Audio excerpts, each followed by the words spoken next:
What's going on, guys? This is Leo from Fight Game Podcast, and I got to say I'm excited about this one. We've got a guy on here that I'm sure you've seen his stuff. He's all over the social medias. He's on Instagram. He's on YouTube. He's on Twitter. He's on probably TikTok. He's probably on everything that I don't even use. But this guy's on point, okay? If you're a fan of, binge watching stuff that's going to make you laugh, going to make you cringe a little bit, then you've probably seen this guy's stuff. And like Joe Rogan said on his podcast many times, the Joe Rogan Experience, you guys, I know you guys know that one. He says he binge watches it. And I'm sure you've seen this guy too, okay? I'm talking about Rob from McDojoLife. Thank you for coming on the show, Rob. Yeah, thank you, man. I appreciate you having me. I really enjoy shooting the crap and talking shop. It's one of my favorite things to do in the world. Well, I'll tell you one thing that I want to say that I'm really impressed about with you. And excuse me that I'm not looking like right at you. I'm kind of looking just the way the cameras are all set up. But one thing that I'm really impressed about with you is that even though, you had the Joe Rogan effect happen to you, which means that you could totally be bougie now and do what you want and say what you want and never talk to people that you don't want to talk to. You put out, I watched you on a few different things, other people's things, and you always say, look, I'm here. I'm not above anybody. I'm going to, I'm going to give you some of my time if I can give it. And I put you to the test a little bit. I was like, all right, let's see. And then you came right back and said, yeah, man, I'll come on the podcast. So one thing that impressed me is that this guy does what he says he's going to do. And you don't have to, but you totally did, man. So thank you for that. Yeah, of course. I gave myself 2 ground rules even before the whole Rogan thing and before like news media's picked up on other things that we had done. I gave myself 2 rules. They're very simple, right? They're 1, I'll answer as many direct messages as I can. It's not as easy. Like every day it gets a little harder, but I try to spend hours of my time every day going through and making sure no matter what, even if it's just like a thumbs up or an emoji or me actually saying thank you or anything like that, I try to answer every direct message, not just left the thing seen, because that drives me crazy when people do it to me. Yeah. It's like you had the time to look at it. Come on, you did. Yeah, bro, but how busy are you right now, though? You're going to have to turn that down a little bit, I bet. No, I don't think I ever will. I always work harder. Like I made a decision when I started and that I was going to do the very best I could. And that's what I'm going to do. And, when I first started, it only ate up maybe an hour or 2 of my day, but now it eats up 13, 14 hours of my day every day. Jeez, Louise. It's a decision, though. It was a decision I made. And like whenever I look at people who are doing well for themselves or successful, you never hear them talk about all the things that they're not doing. You don't hear that out of their mouth. You hear them about, man, I'm going to do this. Man, I'm going to do that. You don't hear the negativity from people who are successful. And so I try not to do that. I try really hard to say, okay, well, this is another obstacle. Let's figure it out. Let's figure it out. Even if there's like 250 messages a day on my Instagram, I'll try to answer all of them if I can. So it is what it is. It just comes with the job. That's what's up, man. And let me ask you, it's funny because like when I sent you kind of what I wanted to explore and talk about, I said in no particular order. And the reason being is that how do you, when you have so much in common with another guy and you want to talk about that stuff, it's like, what's more important? How do we start this? Like, how does this story go? It's like, I've got, notes here and I'm just like, man, where do I start? So I guess I'll start with this. Okay.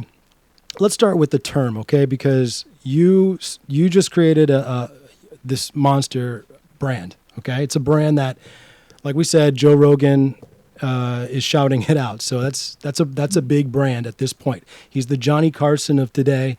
He puts you on his show. Some of you kids don't know what I'm talking about. Johnny Carson, if you were on his show, you were a hit. That's just all it was to it. And so you got Joe Rogan shouting you out. But McDojo, right? The term McDojo is not yours, is it? Or is it? Did you create that? So McDojo has been around forever. So I started martial arts when I was 12. And by the time I got to train, at that age, it had already been a well-used term. And, back in the day, it used to just kind of mean like belt factory. Like people would pay for their belts. Like the old school McDonald's slogan was like millions served or something like that Yeah, yeah. daily. And that's like kind of was the gag, is that people were just paying for their belts. And, over the years, I think I started McDojoLife coming up on, man, it might be 8 years coming up here soon. Jeez. Wow. But yeah, I've been doing it for a while. There's a lot of grind before people noticed it. But when I started McDojoLife and I wanted to make something happen with it, from since day one, I had very specific ground rules for what I would consider a McDojo, because I don't like the stigma of making money in the martial arts is a bad thing. I hate that, because you see the industry eats itself alive, and it's so sad to see all these great martial artist schools close because they weren't willing to reach out to get some help financially from somebody who knows business, or from somebody who knows how to run a studio and be successful. It's just sad. And then meanwhile, you see all these crazy frauds, con men, liars open up their studios, but they understand business and they flourish. And I think that half that battle is we really need to get away from that old school phrasing of what a McDojo is. If you want to train in Kung Fu or karate or Aikido or any martial art, that's fine, as long as it's packaged correctly. If you want to train in Aikido, it's Aikido. Cool, that's Aikido. Aikido is not a self-defense art. It's not. Oh It is. no. Oh boy. And You know? and that's where we're gonna have some problems with the Aikido fanboys. Now you done it. No, man, I make people upset all day, every day. I don't care. And these are my opinions, right? And that's the beauty of it. We have this open discourse in which we can truly discuss the ins and outs of martial arts. But at the end of the day, there is only one true reality, no matter what our particular truth is, right? Like, I could think that no touch knockouts in my reality exist. They don't in my reality, but let's say hypothetically they did, Okay. right? Yeah. That doesn't mean that that's our truth. That doesn't mean somebody's not going to walk at me and punch me 5 times in the mouth and I'm going to lose that fight because I was relying on this kung fu magic, right? So- There's reality, then there's the truth. So philosophically, I used to do this podcast called the Righteous Anger Podcast, and that's something that I would put out there with people. I'd say, look, there's a thing called universal truth. Philosophers are always trying to figure out what the universal truths, no matter what you do, no matter what you believe, no matter, it all comes down to there are truths in this world. And it obviously the martial arts has always been one of those things. Now you're a Brazilian Jiu-Jitsu practitioner of what did you say, 9 years? 9 years, yeah. I'm 9 a years? purple belt, so I'm very mediocre. Right. Well, I'm a 2 year white belt, so I'm with you on that one. But one thing about Brazilian Jiu-Jitsu and other martial arts is that the universal truth. If you let martial arts do the thing that it's supposed to do, the universal truth will come out. And luckily for us in Brazilian Jiu-Jitsu, the truth comes out on the mat when you roll. It just comes out. There's nothing you can do about it. Sorry, that's the truth. And one thing that I see with McDojoLife is, I don't know, man. I'd like to think of your platform being sort of like the mat for these martial arts, and they're going to go in front of this, this fire and see if they come out or not. And most of them aren't coming out, it looks like, but Yeah, some do. I will have to say, like, there have been some things that I have posted where, like, it might be split, which is very interesting. Like, some of the things that the community is split on always shock me. I'm fascinated by it, honestly. Like, there'll be people, like, for instance, who do dojo storming, and I am 100% against dojo you're storming. against that. I saw that. You don't like the fact people go in there and just start. Now, when you say dojo storming, you're talking about like people saying you're fake and we want to fight you right now, that type of thing. Well, yeah, the physical side of it. I don't think there's anything wrong with open discourse. I don't think there ever is anything wrong with that, as long as it's respectful. Okay. Right? Somebody walks into your dojo and they're respectful, right? And they say, hey, we would like to spar with you. And you say no, and then you ask them to leave. All right, well, you have the right to do that. If you say no and then they cause a ruckus for the next 45 minutes, well, that just makes them an asshole, right? Just think about it like that's just that. You know what that reminds me of, Rob? I just watched the episode where you did a breakdown of it was a Krav Maga studio, and their lady that worked there, she was like doing a play-by-play, And Yeah. do you remember that one? Yeah, because that was long. It was like I posted it on YouTube. I think it's like 30 minutes total or something like that. It's very long. But I posted her entire breakdown of what she did because when the original video came out, it was broken down by one of the employees from her perspective. And there, in my opinion, there were a lot of things that were not correct about that situation, the way she described them, things that they could have done better, all that stuff, right? And on the thing, I try to be middle ground. Like these are some of the things they did well. These are some things that they could have done better. But yeah, man, like that particular situation to me could have been handled so much better. Did the guy? Even, Oh, sorry. Did the guy that that was going in there and being crazy and stuff that they ended up accosting him? Do you think he was mentally, like something was going on mentally with him? well, yeah, so I had already spoken with the owners of the dojo. They were actually the people who sent me that video. The owners sent that to me, which was really interesting. But I was like, okay, well, I guess if you want people to see this, Okay. and then I put it out there. I'm like, usually people who I post, they don't want to be named, Right. Right. But like, yeah, here's a video. And then afterwards, I think they regretted it because I was like, hey, I'd like to do an interview with you. And then when we came back to the table like a week later to do it, they were like, we don't think we want any more of this. They don't want that smoke. They don't want that I'm smoke. like, I'm just going to be honest with you. Like, They I'm thought, not here to, I'm not here to like cater to your feelings when it comes to this stuff because it's a very serious situation in which a gentleman got assaulted. yes, No matter how it went, that needs to be brought up. Did that have to go that way? And if I sugarcoat that shit, then that doesn't make me honest in this job. I have to be middle ground. I was just about to say that. See, the thing is, you didn't play ball like they thought you were going to play ball. You were 100% honest, which will keep people from sending stuff like that to you, hopefully, like for their own best interest. But for people like me who are, legitimate fans of what you do, man, all day long, man, that's all we want is you to be honest. And like you had Master Wong or whatever on the McDojo show. A lot of shit for that, yeah. That was people gave me a really hard time, dude. That was insane, man. Because people really don't like this guy, but you give him an honest platform, right? Yeah, why not? Why would we? So what happens is I think that right now we're in a very much a headline news type of environment. I think people read the headline and run with it. They respect someone's opinion so much that they're willing to just take that as the gospel rather than forming their own opinion based off of research and facts that they have. And so there are a lot of guys out there that attack Master Wong, and I'm never one to just attack somebody for no reason. That to me is asinine, right? If he does some things that I don't agree with, and then on the other hand does some things that I do agree with, well, to me, I'm in the middle then. Well, let's have a discussion about it. And so us having that open dialogue to me was gold because I got an opportunity to see what his mentality is. And then on top of that, I had the opportunity to actually meet him at the Martial Arts Super Show in Vegas this last year. And not only did I watch him teach in a 2-hour seminar, but we stood there and he took the time. Like he had a lot going on. I mean, the dude's got like millions of followers.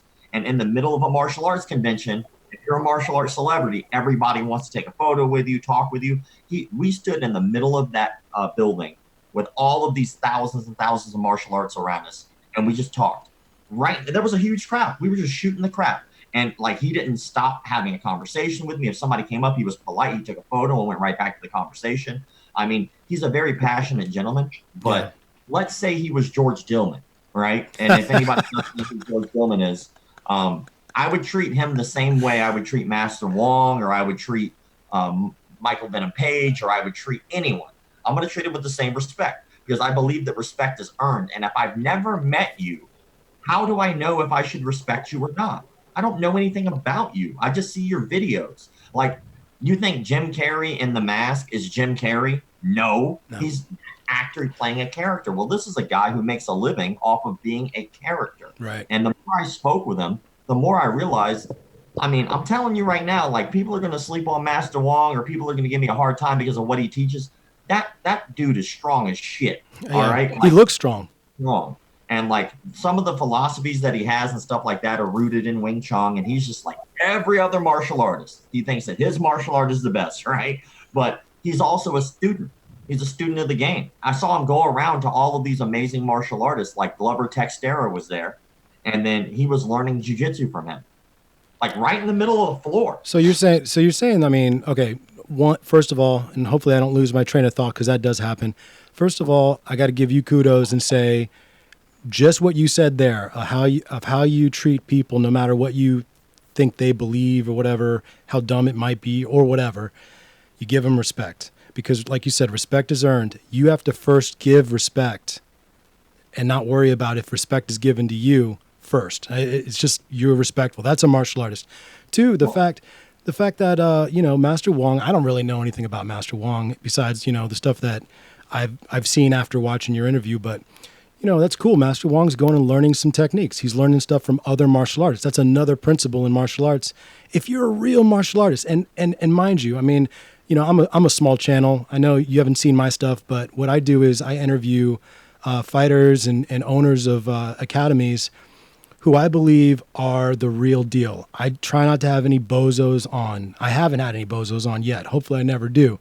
But you will always get to see the cream of the crop of that world based on that attitude that you have. If you can see a martial artist that has even if they're a trash talker, they could be a trash talker, but that could just be, like you said, an act. That's all part of them just getting some press. But in what do they actually do? When you talk to them, are they actually giving respect and, all that? So that's freaking wonderful, man. But let me ask you this. Yeah, go for it. I want to ask you about, you said you started this 8 years ago. Roughly, yeah, somewhere in there. Tell me about this beginning. Tell me about how you started this thing. Well, up to that point, I had been doing martial arts for a really long time already. And then I was actually substituting for an instructor. So at the Jiu-Jitsu Academy I was at, I was a coach. And so I was a blue belt. I had a really long, extensive kickboxing background. So I was a coach for striking and stuff like that. I helped a lot of the fighters get ready for matches by being their striking coach. I really enjoyed it. I was a blue belt with like 3 stripes or something like that. And I had to help assist because the instructor was sick one day. And it was like, hey, man, do you mind just coming in and teaching this class? And it was real basic. Everybody there, like the noon class was a white belt. They didn't know anything. So we just did real basic stuff. But Right. After that class, we all stood around and we were just, chit-chatting. And we started getting on the subject of McDojos. And we talked for about an hour after the noon class. And then everybody left except for the brand new guy. He was brand new to the class. He had never really trained before. This was like his first time. And afterwards, he goes, hey, man, I hate to ask you, but I heard you guys talking about this phrase, McDojo. What is that? And then because, of course, we were just saying it because it was a normal phrase for us. But for him, he had no clue. And so I described to him what my version of a McDojo was. Do you remember what that was? Yeah, same rules I have right now. The exact same rules. What's a McDojo? Pedophiles, people who practice no-touch knockouts, shady business practices and cult-like behavior, unsafe training practices, and then lying about your belt rank and fight record. And so to me, that is a McDojo. I could care less about all the other petty stuff, how long it takes you to get your black belt. I don't care. Does a child get a black belt? Well, that's weird. That's a shade of gray. Do I think it automatically makes you McDojo? No, but it's a gray area but it's not a rule. God, that's fair. That is fair. Yeah. That is fair of you, by the way. It's a guideline. It's not a rule because there's no universal belt system across every martial art. And I've seen some amazing martial artists who got their black belts as children who are now looked up to and revered as top quality martial artists. So it's a guideline, not a rule. But, after I explained it to him, he goes, well, that's weird. He goes, well, you figured somebody would do something about that. I go, well, there's no regulating body to the martial arts. It's, there's no regulating body. Nobody is in charge of all martial arts. And he goes, well, maybe somebody should do something about it. And then that whole night, I couldn't stop thinking about it. I was like, you're right, man. Nobody does do anything about it. No one fucking cares. Sorry, excuse my language. Was there no channels? Were there no channels or anything doing anything, really? The only thing that was out at the time was Bullshido. I love Bullshido, man. I love Bullshido. Was out at the time. They were definitely OGs of the game. They weren't necessarily doing reportive work. They were a forum. And so people would go on there and just talk and have open dialogue about like, oh, this guy's a fraud, or this guy did this, or this guy raped this girl in his studio. A lot of amazing, to be honest, people in the community at that time It has changed over the years, but at that time, Bushido only really handled martial arts issues, but it was a forum. It wasn't investigative. So it was just basically like he said, she said, until the truth kind of finally came out. Um, and there was no real rules or guidelines, and so it was kind of like the wild wild west of like a forum. Yeah. But it was a start of something. But at the time that was it, and I was like, well, these are my rules. These are what I think about this. Let me try to do something about it. Maybe I can do something different. Do like more investigative journalism into these schools and try to give like facts, like solid facts, not like he said, she said, but like proof. How'd you do Like that? I started by doing these long formed articles. So they were all on Facebook. So I started McDojo. At the time, it was McDojo. I stopped and changed it to McDojoLife. Yes. Why? Because McDojo at the time was a website. There was a website called McDojo, which I think, if I remember correctly, might have been Bushido's original site. I don't quote me on that, but I think it was. Okay. And they had to change the name because they got sued by McDonald's. And so, and then Are you serious? yeah, whoever ran the site McDojo did get sued by McDonald's. That's So, insane, man. because I think they were using the logo and stuff like that, and it was like, and so I was like, well, that's why if you ever look at my stuff, McDojoLife is not separate. That's one word. And I love that you use a torii gate, a Japanese torii gate, as like the golden arches. I do that on purpose. Beautiful. That means a lot to me. So like for anybody that doesn't know, a torii is a very, very, very honorable symbol in like Japan, and it means like a holy place. So when you walk through a torii, you're going into like a sacred area. It's like very, very revered if there's a torii there. But on our torii, I was like, well, the martial arts to me is a sacred place. It is a very sacred thing to me. It means a lot to me. This is about as close as I will get to something that I will call sacred, right? And so I was like, that's where we'll start. And then I added a couple things, like if you notice, obviously McDojoLife goes through the logo, but there are two stars at the bottom of the torii. And so I did that purposeful. For one, I have scars on my face. So I have two scars running right down the middle of my face. So I was like, fuck it. Like I'll just add a little piece of me in there. But also I feel like the martial arts industry is very scarred. And I think there's a lot of animosity and finger pointing and hate. And so basically it's kind of like a satirical thing about like the martial arts industry, as sacred and as holy as it is flawed. And it is scarred and it does have issues. That doesn't make it not holy. It doesn't make it not sacred. It doesn't make it not important, but it's flawed. And every one of us are flawed. So why should we sit here and pretend that we're not? Why would we call somebody a professor and not treat them like a human being, right? They're a person. That's how cults start. Yeah. If you put somebody up on this high pedestal, they're going to change who they are and they're going to change who you are and how you treat them. That you want to treat them like even playing field. I'm paying you for a service that you're very good at, but it's still me paying you for a service. Yeah. And if I choose to take all the other stuff in, the respect and the honor and the integrity, I'm going to do so, but I could do that without you. I can learn that without you, but you help me with that. So I respect you and I give it to you because you've earned it, not because you have some grand title. Like it's ridiculous how we put people on such pedestals in the martial arts. That's one thing I like about jiu-jitsu. I don't know about your school, but the schools that I've been a part of, I've been a part of a few over the years. And they don't have, they have like, you bow in, you show respect, you bow the mat, you give the slap and the dap and all that, respect your partner. But there's none of this like, oh, sensei, no, professor, like there's none of that. It's just, maybe that's just the Brazilian side of it, kind of coming out. It's definitely, it's definitely more casual, I think, from a lot of, but I have been definitely to some jiu-jitsu gyms that are the opposite too, to be honest. I've definitely been to some Brazilian jiu-jitsu gyms where it was like the instructor knew that he was the instructor and he knew he was in charge and he was a complete dick. And like, I'm one of those people where I do this because I like it. I'm not going to get into a fight tomorrow. I hope, right? I'm not going to go like purposeful, like in the ring. I already did my time. I did that from the time I was 12 to the time I was like 26, right? I did my time. My time is over now. My CTE can be what it is without me having to add to No it. adding to it. Like my memory's coming back a little bit. I can, I remember numbers and names.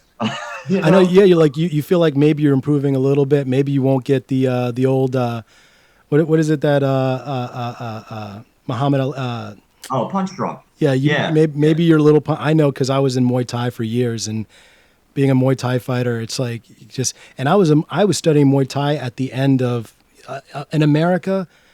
Muay Thai is not quite trained the same way. It's trained more like in Thailand, where they don't go hard every practice. In Thailand, it's they don't go hard unless they're like actually in the fight. Everything Yeah. else is just the sort of greasing the groove, as they say. But I was learning Muay Thai back in the day when they were still banging it out at least 2-3 times a week with each other. So I know I've got some CT like crazy, but luckily I stopped, got into jujitsu, and now I'm like, all right, good. That's hopefully I can get it some back. But let me ask you, man. You just gave me a funny thought. You said that the martial arts have been are flawed. Yes, they've always been flawed. There's always been some sort like McDojo is not a new thing. I mean, that's been around since probably before the days of Miyamoto Musashi. There was some McDojos. There's So always been con men. Yeah. so I wonder, like, we got the internet now. We got guys like you getting on the internet, but what do you think they did back then, man? A guy like you. Let's say you're transplanted back to like the 1600s. You're in Japan or somewhere, and you're you. How are you doing it? Well, I mean, back then, like my favorite martial artist ever is actually from that time. Like I love Miyamoto Musashi's stuff. I love his story. He's just like, oh, he's like really kind of one of the first really well-known Ronin, like a masterless samurai. Like he used to travel like in Japan from like city to city to city. That the Five Rings. That's the Book of Yeah, Five Rings, my friend. yeah, man. My favorite martial artist, dude. But he was like a hobo. He was a bum, dude. He was a bum. He was a serial killing bum. Is who this guy was. But like people like who don't know his story, like they kind of think like they put him on such a high pedestal, right? Because of all the things that he did. But again, he's just a person to me. So when I look at legends, right, I try to look at them on ground level. I don't look at them on pedestals. So like if you look at his story, right, he was in a war and he was on the losing side of the war. And back then, you had two options, right? You can convert and become a part of the new area, new army, new military, and be a part of them and their new regime, or you can kill yourself, right? Those are your options, right? Dishonor, a little seppuku for yourself. They chop off your head. It's cool. You get a cool ceremony. Everybody claps. You're dead, right? But he didn't do that at all. He was like, dude, I'm out. And he ran. He hid in the woods, right? He hid. Yeah, Like, he was like he was most of us. he was smelly. His hair was too long. The Yeah, guy, he was a dirty bum. yeah, Dude, he hid in the woods for like 10 years, if I yeah. remember correctly. He was in there for like a decade by himself. And like a lot of this, like, like you can hear about it in the Five Rings. Like he talks about little bits and pieces of it. And then it's a lot in his biography, but like little pieces, like the whole, like if you can kill one, you can kill 10. If you can kill 10, you can kill 100, right? That very interesting piece of knowledge comes from him being a bum in the woods, practicing because he had absolutely nothing else to do. He's practicing his sword all the time, living in these woods, and then the military, that army, would send in like a squad of 10 dudes to try to kill him. They were like, yo, you got to go get this guy out the woods, man. We got to kill this guy. He's a nuisance. He's a smelly bum. We got to kill him. And he knew the woods so well that he would like go through and kill like 10 of these dudes with no problem, mostly because he knew the woods so well. He Guerrilla knew warfare. he didn't. And so he would kill the first guy, and then he'd run and kill the last guy, and then he'd kill the first guy again, and then the last guy until there was nobody left or until they ran away. And so, like, but then he emerges out of nowhere, right? And he's like, you know what? I want to be the best. Well, how do you prove that you're the best? Well, I got to kill everybody else, I guess. So he just goes from town to town to town, and he challenges all of these people to duels, some of truly the best at the time in whatever particular art form that they did. And he kills all of them. And then what does he do afterwards? He does what most crazy people do. He goes into the mountains by himself and secludes himself. And then he has a school, the School of Two Swords or whatever. He takes on X amount of students or whatever. He writes the Book of Five Rings and dies. But if you look at like the grand scheme of his life, He was basically a guy who who ran away, kind of like a little bitch. He went and hid in the woods like a bum. He lived there as a hobo for years. He murdered at least 100 people in his lifetime. And then he wrote a book and we all praise him. Like, to me, I respect him because he did what he did when he wanted to do it, how he wanted to do it, and he lived his life how he wanted to live his life. And he didn't back down from challenges, and he said, this is who I'm going to be. And he pursued that, right? Man. But at the end of the day, if you break that down into layman's terms, he was a mass murdering bum. He was a dude that killed people that smelled like ass. But you know what? At the end of the day, we all respect that dude, right? At that time, right? Like, how would they treat him? At that time, that dude is the McDojoLife of the 1500s. Maybe that's until he proved himself. That's how you had to do it. Like nowadays, we live in a gentler, kinder world where you just destroy them. You murder people online, but back then you had to actually murder people. I mean, you can still nowadays the platforms are just changed. Like the rules have changed, right? Yeah. And that's always been a part of it, right? There's always been a very formal way of handling challenge matches, right? That's something that's been ingrained in the martial arts since the birth of the martial arts. It's in wrestling, hardcore, especially at the college level, where if you want to be as the wrestler on that team and there are 3 or 4 guys who are the same weight class, y'all wrestle to see who's going to wind up representing the team. Right. But it's formal. It's not like animosity. It's like, I want this, you want this, well, let's get at it. And afterwards, you shake each other's hands. MMA is the same way. They beat the crap out of each other. Everything leading up to that is anger and hate and spitting venom at each other. When they're done, hey, man, good job. And then they're homies. You see them eating dinner later on the next year, hanging out with each other. Right. So I always hated the Dojo Storm thing because who does that? You might as well just assault somebody on the street at that point, right? That makes you just a common thug. Why not go in? There's a time and a place for that. A tournament, a ring, a cage. If you really want to fight somebody like that, okay, don't be disrespectful in their school. Like, as much as I hate George Dillman's crap and all the things that he spews, when I walk into his studio, I would be very respectful, but I would ask the questions I want to ask. And if he can't answer them, that's his own damn fault, right? If I say, all right, for instance, here's one. If I walk into, let's say, Kenny Florian's school, he runs Meraki in LA. I walk into his school, we take a class, right? And I say, hey, will you do me a favor and show me how to do that? He would do that respectfully. And then at the end of that, whatever it may be, we'll say it's a basic arm bar, I would know it worked.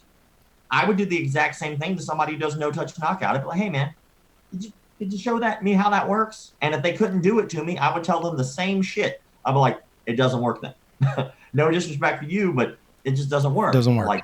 Yeah, so I'm not trying to be rude or disrespectful or punch you in the face. That doesn't prove anything. Anderson Silva's lost doesn't mean that he's not doesn't mean he's a chump. Yeah, it means he's lost a fight. He lost a fight. I mean, there's honor in that. But you mentioned George Dillman at least twice now. Let me ask you this, okay? I'm a student of the martial arts since I guess it was 85 when I started. Gotten to see a lot of different things. I mean, I remember the old Black Belt magazine and Kung Fu magazine and all the George Dillman had, and him along with a bunch of, a lot of people had ads in there for teaching things, buy this VHS tape and whatever, he was right? On the cover. He was on the cover several times. On the cover.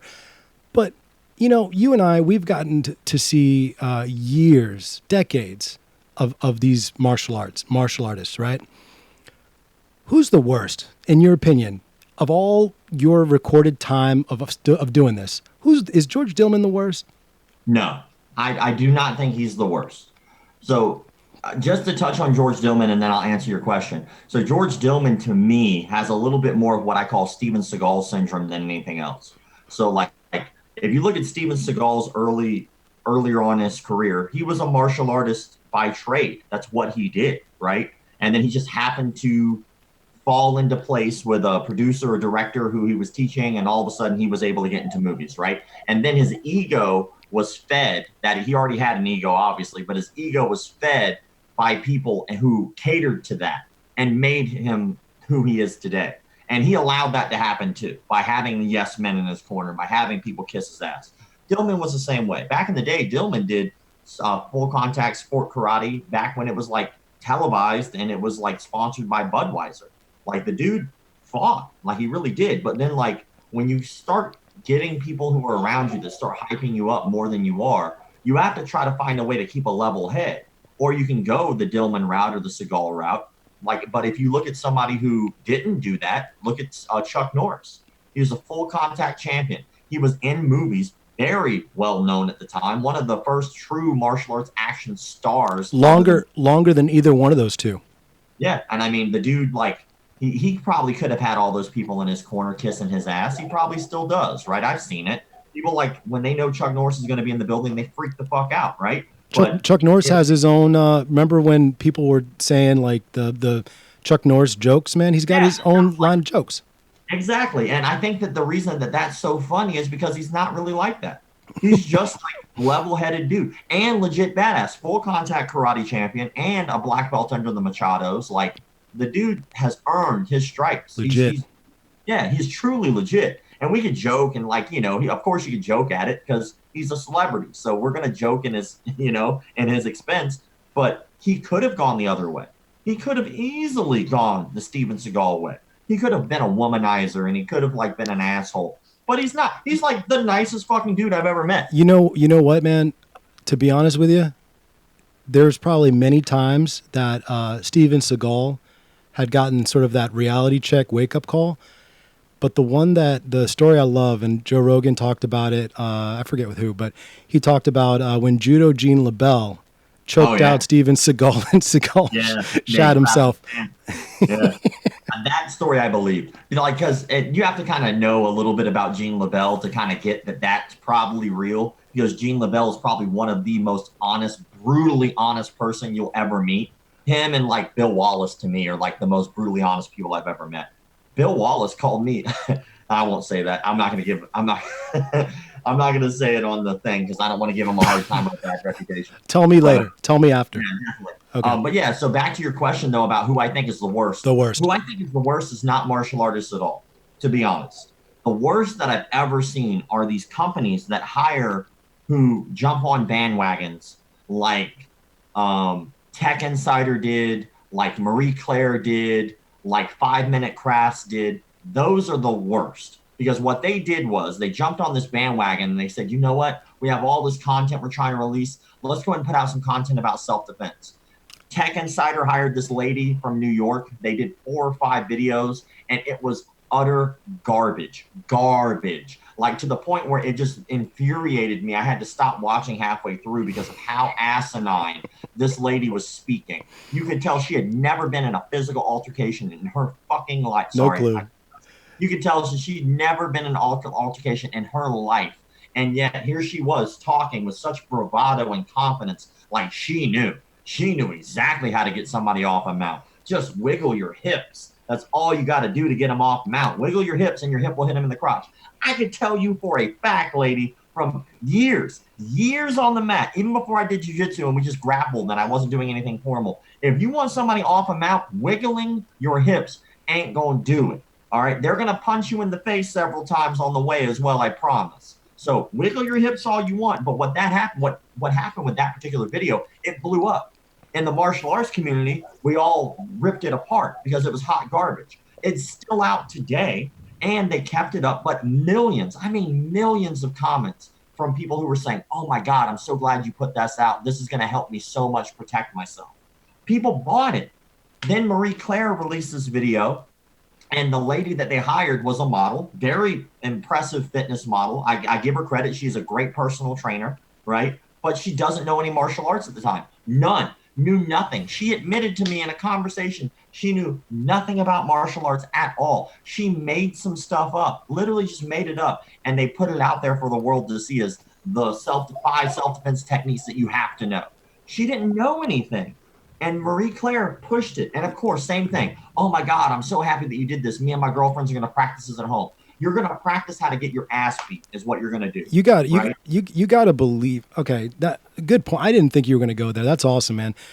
The fact that they have such a gigantic reach, more so than any martial artist ever could at this point. All the women that are watching Mary Claire's stuff, all their content, and it's all of them practically. and they're putting out information that they realize, maybe do they not realize that you could actually get some people hurt or killed given this See, I information? think that they truly think that they're helping people, but here's my philosophy on this, right? Sometimes knowing nothing is better than knowing just enough to get you hurt, right? You know how much I know about electrical work? Nothing. Do you know why I know nothing? Because I'm not an electrician. Who do I hire? I hire an electrician. Who do I not hire? I don't look at Marie Claire's online tutorials about electricity. You know what I'm saying? Why? Because that will get me just enough to get me hurt. What I'll do in that scenario, just to play by play here, right? Okay. Is I'll play the YouTube video, Marie Claire, blah, blah, blah, intro here. And then all of a sudden somebody's going to pop up, some big burly looking dude who's going to look like an electrician, right? Who knows nothing about electricity, most likely, because they didn't do their job for the martial arts thing. Here you go. All right, guys, here's what we're going to do today. We're going to take this wire here. I'm going to cut this wire here. We're going to put these two wires together, and then I'm going to pause it. Then I'm going to go do that and electrocute myself. Then I'm dead. Now, had I played out the rest of the video, it probably would have been like, oh, but first, please make sure you turn off your electrical outlet before you do that, right? Oh, well, I'm an idiot because I didn't actually listen to the whole thing. And that guy's an idiot for not going step one first, right? It's the same thing with martial arts. Step one, somebody tries to take your purse. Let them have it. Boom, problem solved. Done. Right? Instead of going, oh, here's all this self-defense, and then go, oh, but first you should try to let them have the purse. You know, this is dumb. It's dumb. Rob, I gotta say, Rob, you said in a couple of different interviews and videos that you've done that I've watched, you said, I'm not a comedian. I'm not trying to make you laugh, but you make me laugh, bro. That's so funny. I mean, I'm passionate about the job, right? And I think that all I'm really doing is just kind of explaining it the way I see it. And to me, it's so asinine. I guess it comes off as funny, right? But it pisses me off. I swear, if I could get these people in a room, I would rip them a fucking part, for an hour, just on how bad they're doing the community a disservice. So that's a perfect segue, Rob. Check this out. Tell me about the documentary. You're going to I don't know how you're going to do it. You're going to explain here in a second, but getting you in a room with people that are doing, stuff like that, and you're going to rip them apart. Tell me how the documentary is supposed to go. How's it going to go? So it's all pretty simple. So we already did our storyboarding and stuff like that. So we tried to raise $250 for the documentary. We raised $20 after taxes and fees and stuff like that. It was like $19,800 and something total, right? I try to be as transparent as much as possible about that because I know a lot of people are really iffy and weird about crowdfunding. So I just let people know what's going on. But when it comes to that, we were like, well, 250 allows us to go around the world, truly bring a camera crew and talk about each one of these major issues that are going on, right? Talk about what's going on with Xu Xiaodong in China and how he's fighting all of these kung fu masters, and the Chinese government is basically ruining his life because he's just fighting frauds, right? We want to be able to cover that story. Go to Indonesia and talk about Tenaga Dalam, which is their version of Chi, in which I've seen children get run over by trucks because they believed that Chi would save their life, right? And they died. All of this craziness around the world. Or go to Russia and talk Sistema. Yeah, right. And go talk to find out from the Russian government, hey, does this dude Mikhail, did he ever actually teach you guys? Although I have my own theory about that, which I know that that's a whole load of crap. But in any case, right, go all over the world and talk to these major factions. And with $250,000, we could have done that. We raised 20. And now that we have that, we actually got 2 investors as well. We'll see what happens with that. But we got basically totaled about half of what we wanted. So we had to figure out a storyboard that would be that we could do for 20, not 250. And anybody who's ever made a movie knows that pretty much every day you show up on set, you take a couple $100 bills, you burn them, and then you start your day. That's just kind of how money goes on a set. I'll tell you this, okay? This is another thing, another commonality that we have, okay? I actually run a production studio here in the DC area called Vicker Studios. I will give it a little plug. And I get to see, following what you guys have been doing and trying to, first of all, crowdfunding sucks. It's its own job. Anybody who thinks that they can just do it and they'll get the money, good luck to you. And then fulfilling people's the promises you gave people after the fact is another thing that's probably makes it hard for people like you to sleep at night, because not only did you get the money, but now you have to show people the value of the money that they gave. So like crowdfunding is, I applaud you for your crowdfunding and the fact that you got 20 grand. That's amazing. Yeah, it was rough. Yeah. But yeah, like with the storyline though, we had to figure out, okay, well, we don't have the $250,000 storyline we want. We can't do that anymore. We can't afford to do it. So, but what we can afford to do is something else. So we started looking from our production studio out, and we just started making a ring. All right, well, let's go 30 miles out. Let's go 40 miles out. Let's go 50. And we just kept going and going and going. And so many things hit us from California. It was ridiculous. Like we found a well-known fraud, which I'm not announcing his name on here because we want to make it a surprise, but a very well-known fraud. And whoever actually is paying attention, who has paid attention to frauds over the years, will know who he is immediately. But he was debunked by the Amazing Randy back in the day. And he pretended like he can move books of pages of a book with his mind. But he ran a humongous cult, a huge cult. That guy's, I know you're talking about, that guy's still alive?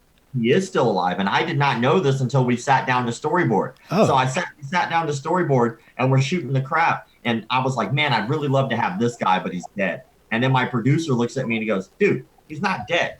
I go, he's not? We looked him up. Apparently, he got put away because he's a moron. After getting busted for molesting children, he went on the run from the police. He winds up booking himself on Sally Jesse Raphael back in the day while on the run from the police. Stupid. He gets busted. They take him. They put him because of like whatever the plea deal was. He winds up going to a mental asylum. I don't know if they still call them mental asylums or not, but maybe loony bin. Funny farm, maybe. I don't know. Like a peanut farm. He winds up going to a mental hospital, and when he gets there, he's still there today. And so that's only an hour away from our production studio, which blew my mind. Are you guys out of California? Huh? You guys are out of California? Fresno. Nice, man. You guys are in it. I am so jealous. You know, you would think me being 30 minutes out of DC, this would be a great place to shoot. I mean, it's hard to find good content and stuff. You know, if I was in California, I was stationed in the military down in San Diego. Used to go up to LA, and I'm just like, man, California would be awesome, man. Well, I'm in Florida. They're in Fresno. Okay. Yeah. Florida's fun too, though, man. That's a fun place to be. Pretty relaxed. Yeah, no kidding. Yeah, man. With the well, we got that guy, so that's something that'll be very interesting, because now we have a con man who has already admitted to being a con man, which I have a theory about pedophilia in the martial arts. It's much more rampant than people think, but he kind of proves that as well. But we can actually talk to him about how he did it, you know, because he's already admitted to doing it. And back in the day, like in the 90s, he did a very small, like 30-minute segment on someone's show where he like does admit, yeah, I conned everybody and all that. He doesn't have a problem. And now that he's in jail pretty much for the rest of his life for the molesting of the kids, like we can interview him and really dig in deep. Like, how did you do it? How did you make people fall for this? Oh, you know, that reminds me of like back in the day, 2020 and current affairs and stuff. And they would go into the jails and talk to these guys because they're already put away for life. So they'll tell you everything they need to know. Yeah, then what are you gonna do? Like add another life sentence? Like they're never getting out. Dude, that's genius. I have never heard of anybody doing what you're doing. I mean, like at your level, and you know what I mean, like on the internet. That's amazing. It's never done. It never happened actually. Well, as we started doing this, we realized that we are going to be the first true all original content documentary about frauds in the martial arts. We will be the first one. And that kind of blows my mind considering how long it's been going on. Yeah. But there's a Goop. Like I don't know if you listened to or watched the show Goop on Netflix, but no. I forget who it is. Gwyneth Paltrow, I do believe. I heard about it though. Yeah, but go ahead. Sorry. So she believes in all this spiritualistic energy stuff, right? Come to find out, they had a guy who was teaching like kung fu energy drills and stuff, go and teach her. at their facility, at the Goop headquarters, right? And what it didn't make the show, right? But it was something that they had already done. That guy lives in California too. Another thing that we found out is the Martial Arts History Museum is in Burbank, also in California. So we can go back, talk to them, and like dig into like all the little cliches. When did some of this start? Like when did the registering your hands as deadly weapons thing start? How did that get started? They will have that information there at the Martial Arts History Museum. So we have all of these great things that are already centralized there. And then we have other ones, like there's a martial arts studio that says they can cure blindness. It's not in California, but they believe that. There's another martial arts studio who was teaching gun tactics, and that guy reached out to me personally after I posted his videos. One of my favorite threats that I've ever gotten. But that guy reached out to me personally, and he invited me to his studio. And like, but my thing is, I don't really care too much about his martial arts, and to be honest, because it's like just not good kind of taekwondo from what I see. I don't care about if it's good or not. That doesn't rub me the wrong way. Because everybody's gonna have different skill levels, and you have the right to enjoy your practice. But what got me was he did this video called Salsa de Core, and so it's like this. It's a very heavy set gentleman. What seems to be maybe his wife or an older daughter, and definitely a younger daughter, or at least two younger girls. And they have these air pellet guns, and they yell "Salsa de Core" coming out, and they're in this like square room that looks like a dojo, and they're all pointing the gun in the same direction, but they're running in front of the guns, and like they're rolling on the floor, and they're trying to sell this program as a tactics course, like a tactical training course. Oh my gosh. And so like to me, like, well, let's talk about it. Like, I'm not a tactical guy, but I carry a firearm, and I know what I learned and what I've learned over the years, and when it comes to like learning how to shoot. And usually day one, rule one is keep your finger off the trigger until it's time to pull the trigger. And don't point the gun at somebody unless you plan on to shoot or kill them. That's right. Like, and so they're flagging each other. Guns are pointed. Like they're lining up Charlie's Angel style, and one person's putting the gun on top of the person's shoulder, like right over their ear. I'm like, dude, all of that is horrifically bad. Like one person's doing it, and I can see like the ejection cord on the gun. I was like, that bullet's going to hit that person in the head when that the casing is going to bounce off and hit them in the head. Oh I don't know if you've ever been hit with a hot casing. It's not fun. No. It's not enjoyable, especially when it goes down your shirt. You can't get the shit out, right? And so I'm looking at all this, and I'm like, I think we have something that we can put together here that is just a pure piece of train wreck gold, because these people really believe it. They really do. They believe deep down 100% in their heart that they can knock someone out with their mind. Okay. They believe it. I was gonna ask you. First of all, you said heavy set gentleman. I noticed that seems to be a trend with a lot of these bullshito guys, these McDojo guys, is that they're not in shape. So that's number one. If the guy's not in shape, you probably should, the little red flag. Yeah, there's a lot of little red flags. I mean, I'm not going to say that that's the end all be all. No, right? no. Because I know a lot of guys who were fantastic, who were just heavier set, or they've had knee injuries and they just can't train like they used to, or exercise as much, but they still are monsters on the mat, stuff like that. But I will say that is a kind of defining quality, is a heavier set white gentleman who's in his roughly 40s or 50s, who looks like you could probably roll him faster than he can walk. He just got off the couch eating, like a whole bag full of Cheetos. He's still got Cheeto dust on his gi, and he's teaching the class. That's the guy that you don't want to learn from. How many days or weeks do you imagine it's going to take for you to film this thing? Well, we right now with the budget that we have, we've kind of put ourselves a really, really tight schedule, because with that kind of money, it's not like we can film for a long time. So we put together our storyline. We know we can do a solid hour and a half film, and we're with the intention of hopefully we can turn it into a show, because there's so much content. I mean, I've been posting every day for 7 years now, and I have yet to run out of content.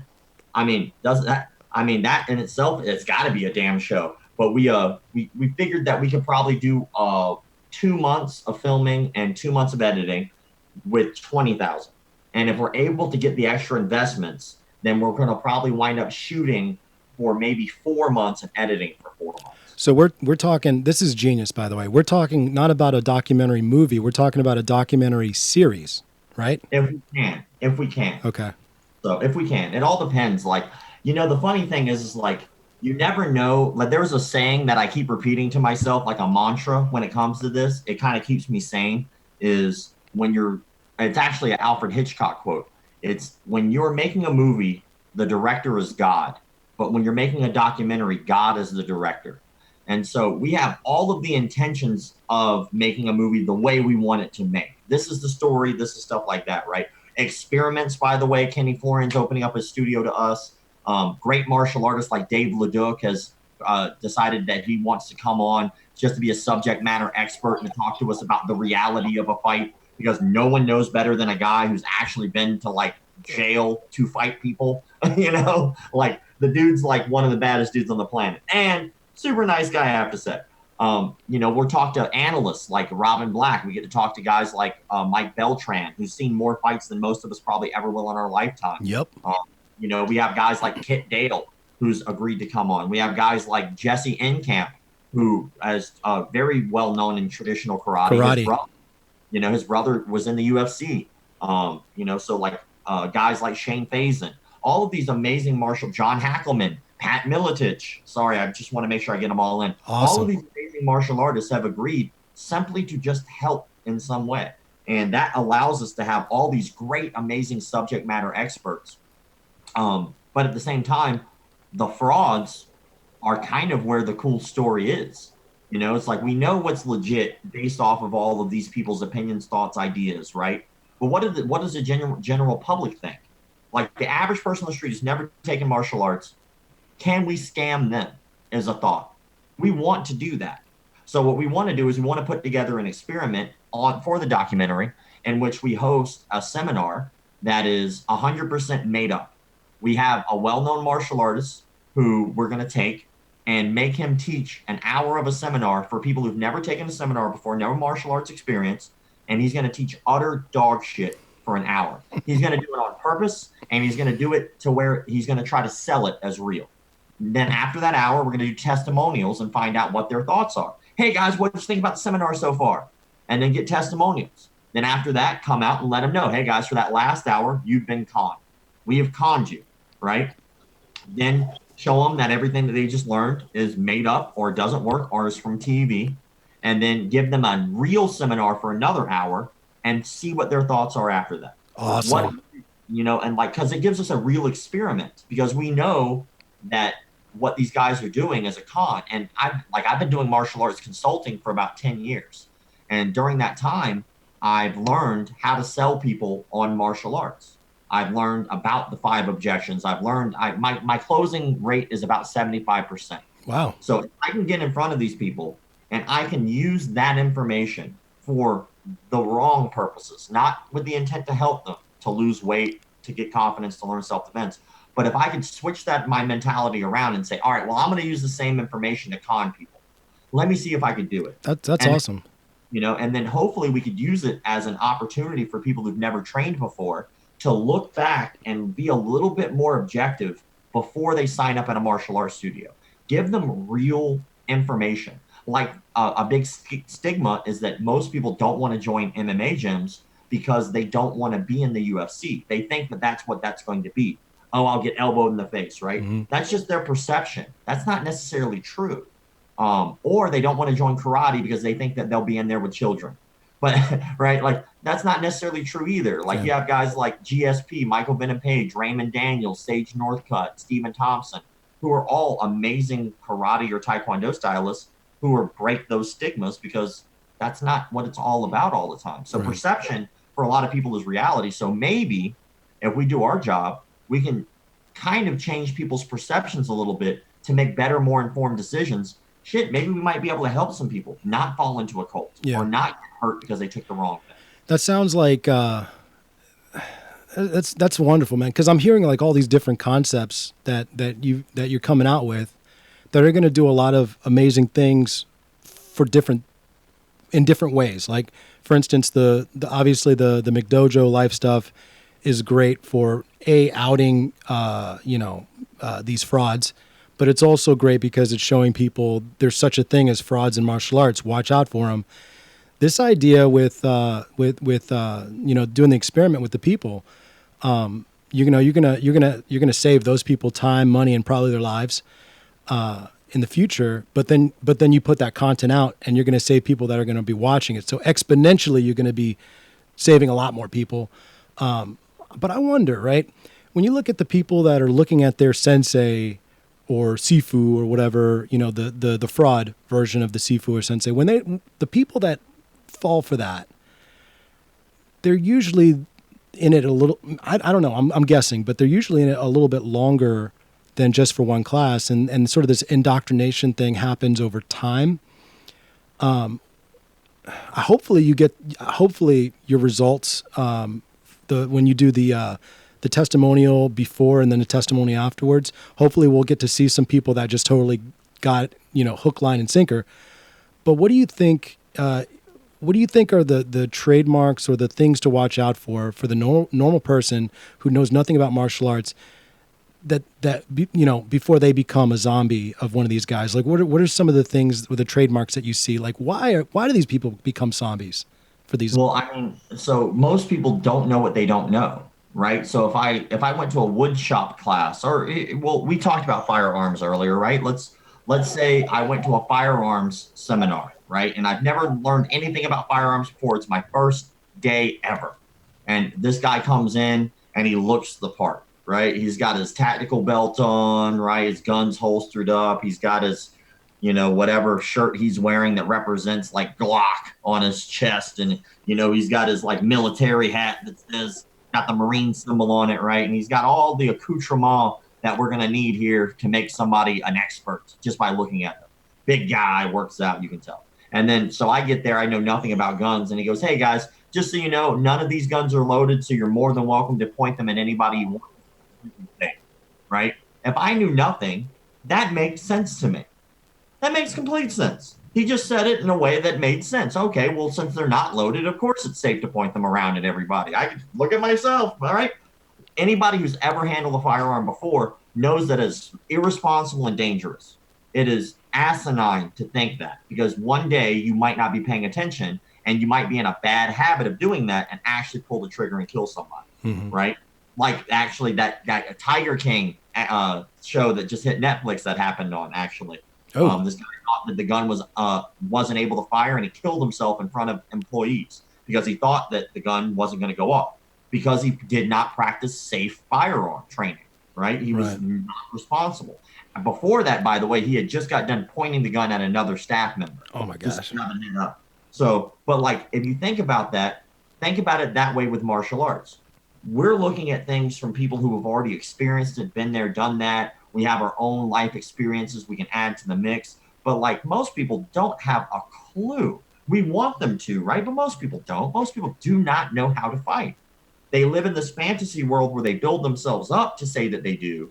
Oh, I beat his ass. Like, okay, well, just because you have been a mechanic and you're 250 pounds and you can lift heavy things does not mean you know how to fight. Nope. It does not mean you know what it's going to feel like to get punched in the face. It does not mean that you know what it feels like to have an adrenaline dump. It doesn't mean that your body is mechanically sound to be able to throw proper technique to actually hurt somebody, right? There's so many factors. It doesn't mean that you'll last more than 30 seconds because you keep holding your breath while you're trying to hit the guy, right? There's so many factors. So, but to a layman, to somebody who's never done it before, if you indoctrinate them into bad practices, that is what they know. It's all they know. And so once people have a strong belief structure, changing their mind about stuff is really difficult. I mean, it's really difficult. You can look at an example of like people who argue about, let's say, religion or politics, right? They are indoctrinated into their belief structure. And in order for you to change their mind, you have to come at them from a place of caring. You can't change their mind because you attack them, which is what everybody does for some fucking reason and thinks that's going to work. It's the go-to. Right? Yep. Yeah. You suck because you're red. Well, no, you're blue, so you're a moron. You're a snow. Like, okay, so yeah, people are really going to change their mind. How about an open discourse? A conversation where you can find a middle ground like an adult would, right? It's the same thing with martial arts. Martial artists don't do that. None of them do. Look at it. Look at what BJJ does. We're the best. Everybody else sucks. Look at what karate does. Oh man, I kick you in the face. Look at Taekwondo, I kick you in the face. Oh, boxers, right? Oh, you know all that karate, get in the ring with me. Right? All this ego and bravado is so big, no one actually truly gives a shit about the other person You know, because there's so much ego. a fun. Everybody watching this, check this out. I don't remember what you titled it, but it had something. It was huge. You interviewed a guy who thought, I don't care who the lady is, who the woman is, she will not be able to beat me, a man. And so this kind of skinny guy, long hair, goes up against a professional female fighter, right? Cara LaRosa, a champion female fighter. And Yeah. he proceed, and I mean, like, she kind of went easy on him. I could tell. She proceeds to basically outclass this guy, put him in an armbar at first, I think it was, and then Eye control. He tapped to cardio. that's right. He tapped to cardio. Yeah. What made me remember that is when you were saying a guy who is holding his breath during a fight. Like, you have to train to realize, oh, I need to breathe while I'm doing this so I don't lose my gas tank isn't gone. But this guy, it was so funny, man. Talk about a guy who had no clue what the outcome was going to be, had his own ideas, went in. Now, I'll give him credit. At least he went on a camera and got proven. Universal truth came out. He showed up. He showed up. But what was so funny about it to me and a lot of other martial artists that have done this is the guy, even after the fact, was kind of giving her respect. But then he was like, but if I had, he said, if I had Lance Armstrong cardio, this would have been different. What? Are you crazy? What's wrong with you, man? The ego is a crazy thing, man. And what's even worse is that in martial arts, a lot of studios have like different phrases and things like that are like staples of their studio. Like one in martial arts, so like karate, taekwondo, it's saying this is a black belt school is a really big thing. Like a lot of studios have that sign somewhere. Or a lot of jiu-jitsu MMA gyms will say, leave your ego at the door, and it'll say it right above the door, right? But they're the most egotistical people on the planet because it's all about me, I, us. This is a community, man. Like when I see somebody like a professional Brazilian Jiu-Jitsu black belt, I respect you when you say the stuff you don't know.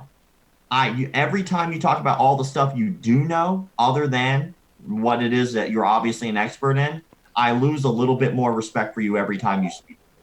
Because what happens is that people want to think that because they're good at one thing, that they're magically good at another. Like just because you're a karate black belt, a Brazilian Jiu-Jitsu black belt, does not mean that you know anything about tactical shooting. Just because you're good at tactical shooting doesn't mean you know dick about hand-to-hand combat. Yep. Just because you're a Marine, that's a big one. Just because you're a Marine and you went through basic training and you're a McMat black belt doesn't mean that you truly know what it's like outside in the world other than that military base. That's right. And I know I'm going to piss people off with that, but it's the truth. And that goes with every school. Just because you trained at your school doesn't mean you trained at every school. Doesn't mean you trained all these arts. There's so much shit I don't know. Like my lives have to be boring as hell to some people because people ask me questions and I'm just blunt. I don't know. Like, what did you think about that fight? Didn't watch it. Can't tell you. Don't know.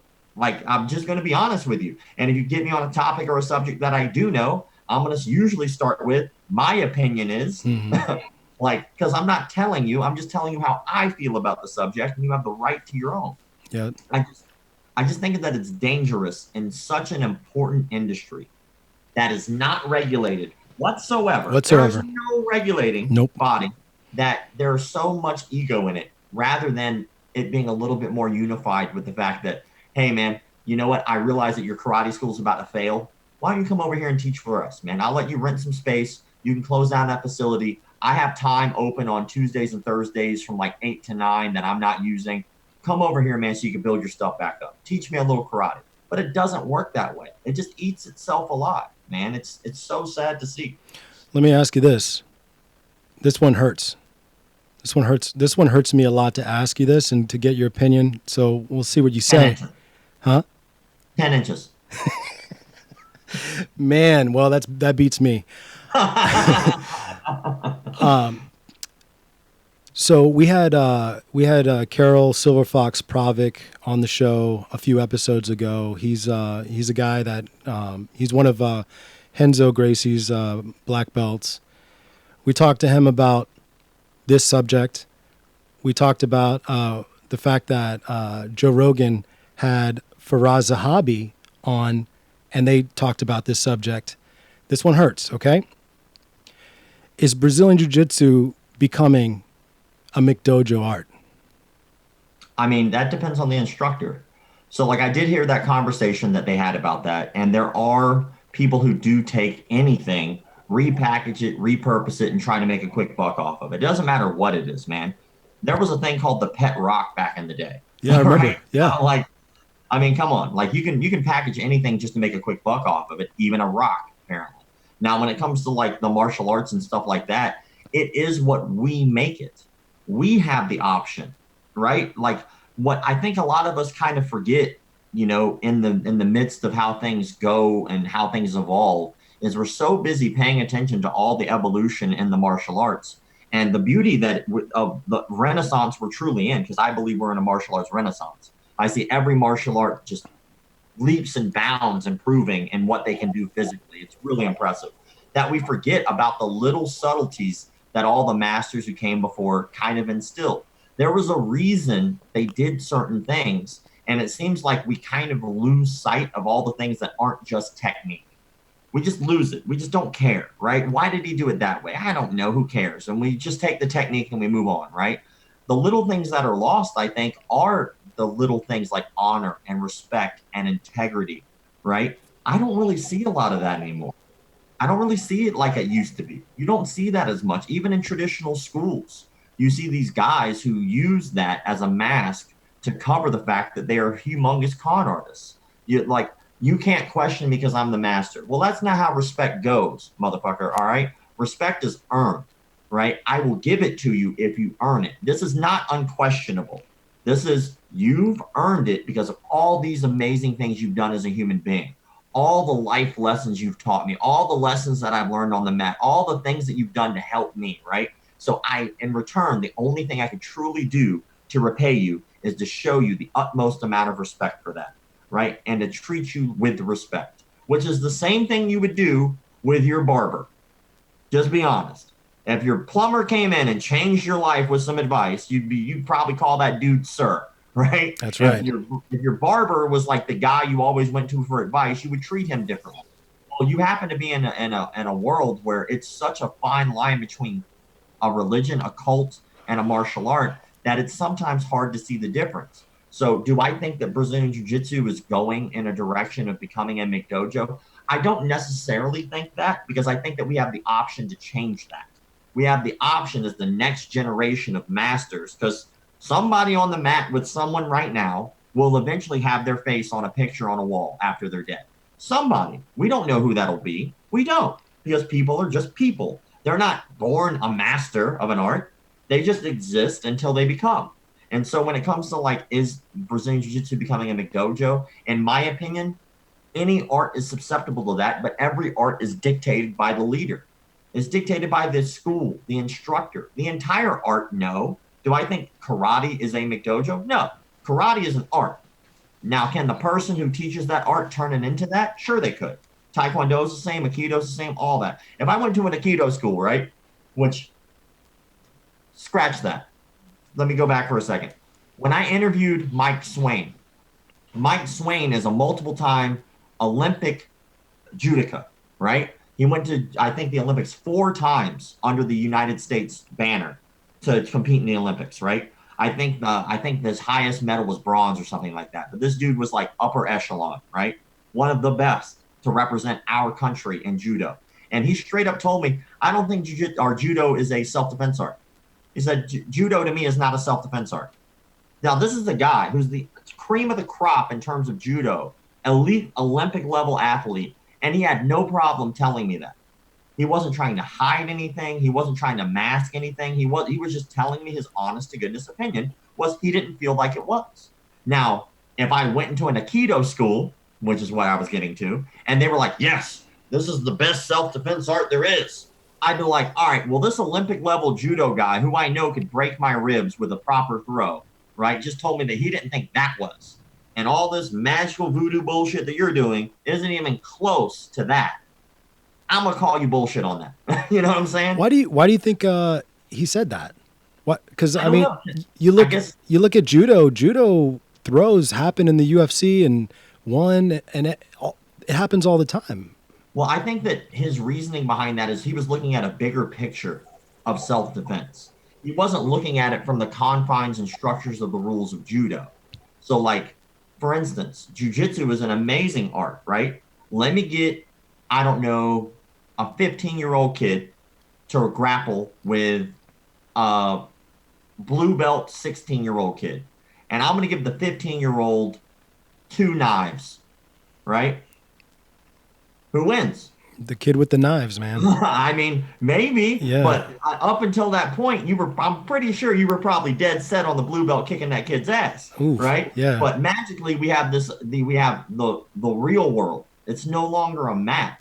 There are shit that goes down. If I'm losing a fight in the real world, I'm looking around, I'm grabbing something, and I'm stabbing you, right? If I might do that even if I'm not losing. I might do it if I'm winning, right? I might pee on you after that. I've always had that fantasy is like somebody was fucking with me, like I beat up a whole bunch of dudes and I just crap on one dude's head. So like, yeah, It's the it's the ultimate disrespect, man. Oh, like, but like the the reality of things and the confines of rules are completely two different things, right. right? And guys who are trained have an advantage. They do. No matter what it is, they have an advantage over somebody who's not trained. But at the same time, there are equalizers, which is why we do have weapons, why we do have firearms, why we do have knives. I've been teaching for a really long time. And one thing is for sure, everybody is built a different way. Everybody has different attributes that they bring to the table. And some are coming from a detrimental place. Some have negatives before they even step on the mat. I've taught guys who had cerebral palsy. And the only magic that I really saw in their jujitsu was the fact that they used to have to use the arm braces, like the crutches, to be able to walk. And then 2 years later, they didn't have to use those anymore. That is a real victory. That is the real fight. They are better than they were the day before. Unless you're an asshole, you're not going to just be getting into fights all the time. So what else are you learning this stuff for, right? To me, that is awesome. But that dude will never win a real fight against a 20-year-old his same age who has better attributes than him, Right. because he physically cannot do it. But I can get that guy a gun. Changes everything. We can equalize this up real fast, Yeah, right? right. And then at least he has an understanding of what it's like to be attacked. He might be a little more clear-headed under pressure, enough to be able to pull that gun or pull that knife and defend himself for real. So I think that was a little bit more of where he was coming from in his mind, was self-defense, not sport. That makes sense. And I gotta, you mentioned becoming, better every day, being the goal. I got to give a shout out to, the guy who trained me, instrumental actually in my development in martial arts as an adult. Scott Howard, he's an Ajan level now, Muay Thai master.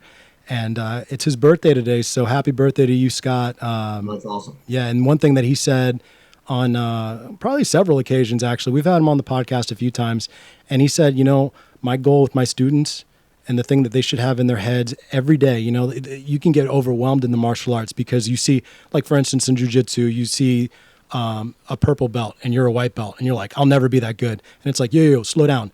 And Scott would say, are you 1% better than you were the last time you trained? That's all you need to worry about. And the fact that you just said that, man, that gave you so much more credit. I mean, you already had a lot of credibility with me, but just the fact that you said that, it's one of those things. Like I said, I don't have chumps on this podcast. You'll never see any of those McDojo guys on my podcast, the frauds. But, Yeah. Real martial artists and real masters, and they have universal truth, back to universal truth. They all say the same stuff because it just happens to be truth. Yeah. Well, I mean, I think that if you really process the martial arts and like the real journey that happens, right? And it's like the cliche, the path or the journey or the way, right? All the mystical ways that we say it, right? But really, if we break it down into today's terms, which makes it sound way less cool, is the time on the mat, right? And on your in your time on the mat, you're going to learn a lot. You're going to learn about a lot about yourself. You're going to learn a lot about other people. You're going to learn a lot about what to expect in your life and things that you want and how you can get them and how you can. There's just so much that you can learn if you just open your eyes past kicks and punches and chokes. If you just look a little farther past that, you can see what these kicks and punches and chokes can do for you and how they can help you.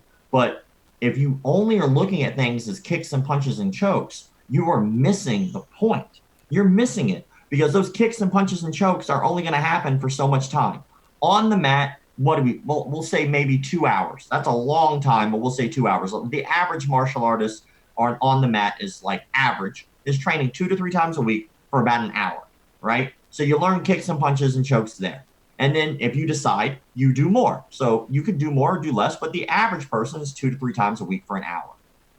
What are you doing with all that other time?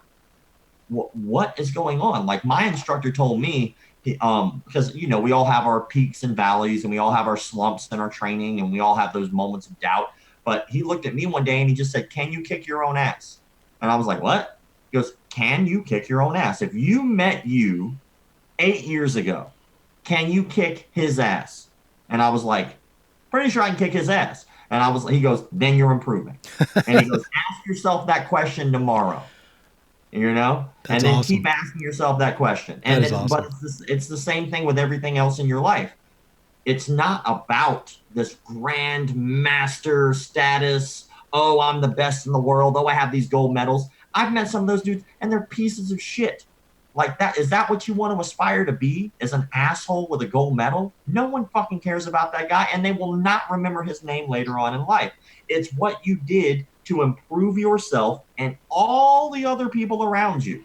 What is the fucking thing that we do as martial artists?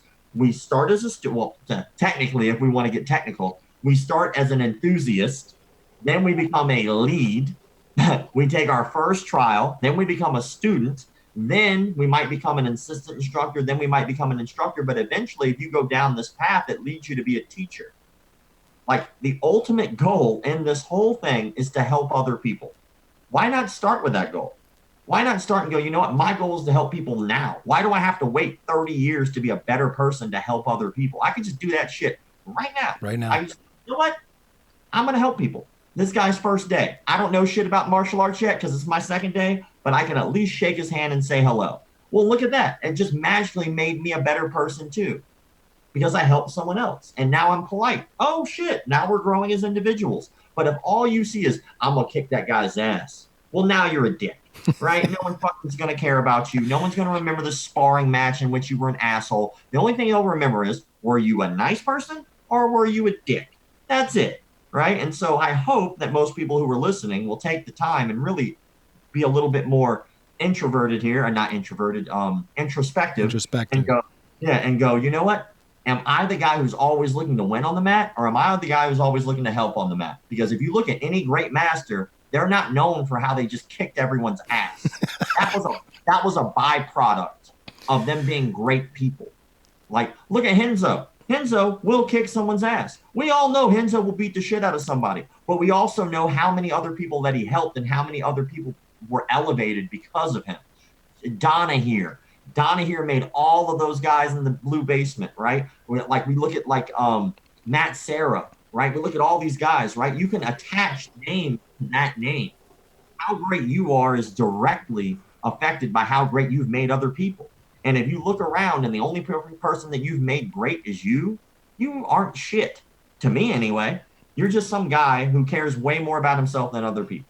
That's beautiful, man. That's beautiful. Two things. One, that's going to be its own clip, easily. That's it. I mean, you thought about this.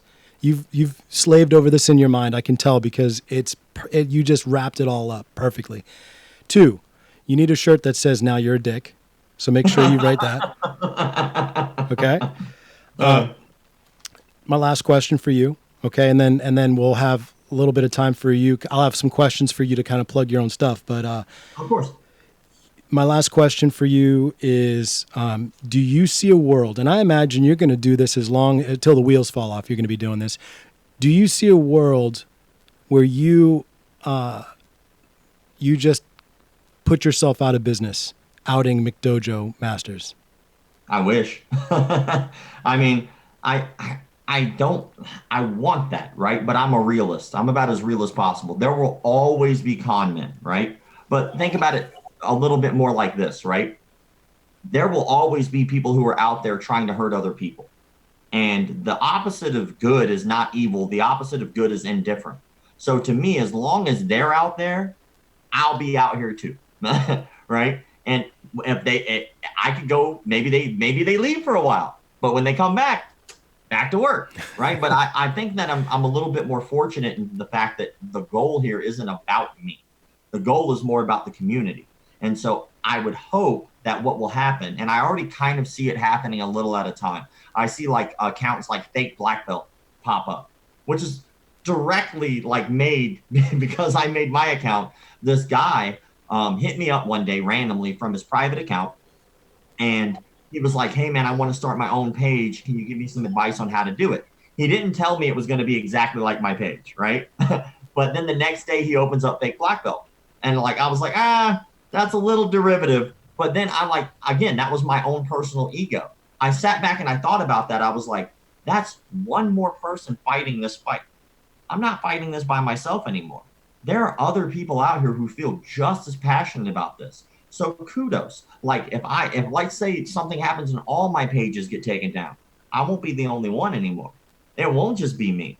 There's an army of people out there who are willing to fight and put up the good fight to stop people from doing fraudulent bullshit that will get people hurt. So you know what? Maybe the shit doesn't go on forever. Maybe one day I die, which well will happen, right? But if I die, hopefully I left behind some momentum to get this off the ground to where the community is a little bit more self-regulated. Because jiu-jitsu has been really good about self-regulating, right? Somebody opens up a studio that's a fake black belt. I guarantee you within a couple months or even a couple years later, somebody's going to walk into that studio and say, hey, you're full of shit, right? But like other martial arts aren't really like that. And so now it seems like everybody's kind of hopping on that bandwagon. And I love that because now it's a movement. And like when it comes to movement, like that's just how energy works, man. Energy never goes away. It just reappears in another thing, like, so when you look at like the movement and stuff, like, okay, maybe I never stop working, right? That's okay. I'll just keep fighting. Like I like this job. I like being able to call those people out. I like being able to help people, right? But I think that what it does is it kind of lays the groundwork for us to all come together as a community and help with this. It's not about me. Will I do this forever? Probably, because there'll always be a con man. But will I hate the job? No, I fucking love this job. I have the coolest job in the world, to be honest. I wouldn't trade this job for anything. So, I mean, I'm just fortunate. And I think that I'm even more fortunate that there are people, as of right now, I think my Facebook just got taken down. But like as of right now, we have almost 500,000 people who follow this. Some don't like me, but they like what I do. Some don't like what I do, but they like me, right? But they still are following and they're still a part of this movement one way or another. So I don't think that it'll ever stop, but I think that we'll at least continue to fight. I mean, shit, that's where the truth comes out. The real truth comes out in a fight, man. That's right. Like if you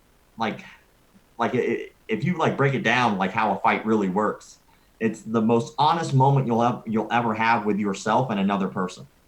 And so I think that that's why most people avoid fighting so much, is because they're terrified of that truth.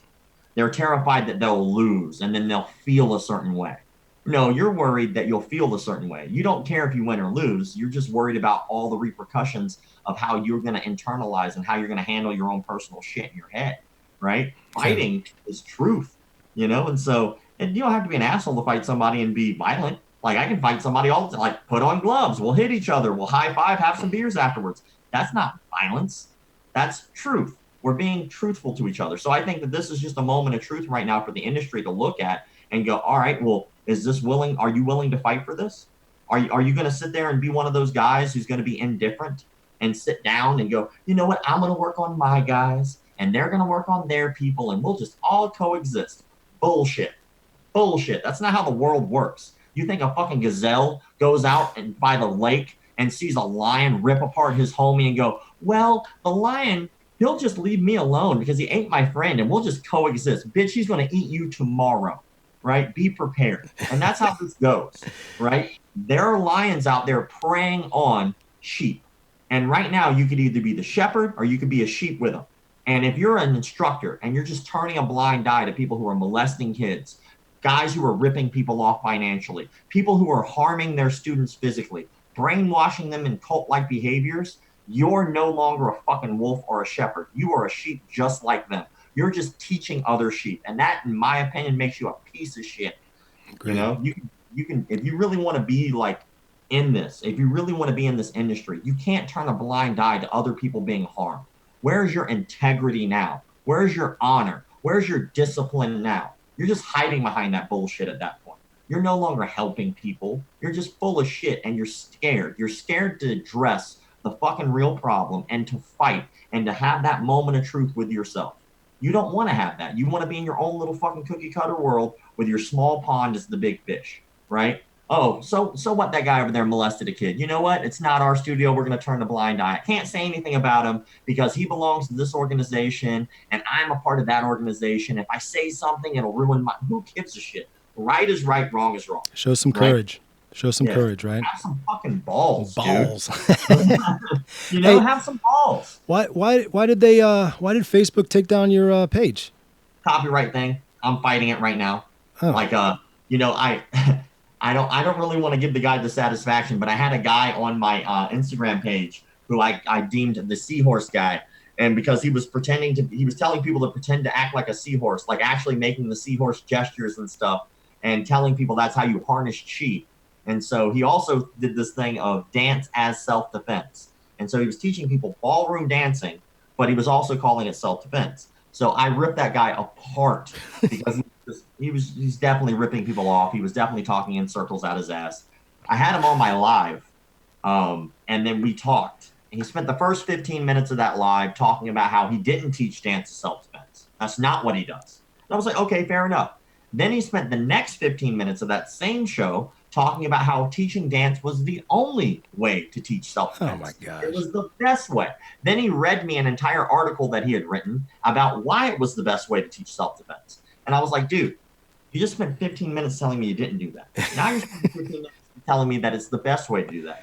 Then we got on some conversation about placebo. And then like I was agreeing with him in one of his statements, but he took it as if I was fighting him for some reason. And I was like, no, I agree with you. He goes, well, you don't know what placebo means. I was like, I'm pretty sure I know what that means. I looked up the definition and I read it to him.